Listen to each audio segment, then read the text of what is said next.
Hi, welcome to మా Gulf paper. లాగే మరో ఇంట్రెస్టింగ్ అప్డేట్తో మీ ముందుకు రావడం జరిగింది. అదేంటంటే దుబాయ్ పౌరుల కోసం కొత్త రూల్స్ తీసుకువచ్చారు అక్కడి దుబాయ్ పోలీసులు. అదేంటంటే వాహనాలు నడిపేటప్పుడు యాక్సిడెంట్లు నివారించేందుకు గాను కొత్త చర్యలను చేపడుతున్నట్లు పోలీసులు తెలిపారు. వాహనాలు నడిపేటప్పుడు హై స్పీడ్లో కాకుండా మెల్లిగా వెళ్ళాలని సూచించడం జరిగింది. అలాగే కొంతమంది వాహనదారులు రోడ్లపై వివిధ హారన్ సౌండ్లతో అలాగే సైలెన్సర్ల సౌండ్లతో నానా రచ్చ చేస్తుంటారు. అలాంటి వారిపై చర్యలు తీసుకునేందుకు రంగం సిద్ధం చేశారు.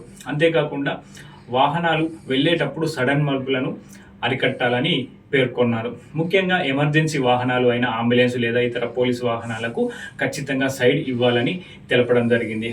ఇక ఎదురుగా వచ్చే వాహనాలు మనకు కనిపించేలా అద్దాలను సరిగా చూసుకోవాలని కూడా తెలపడం జరిగింది.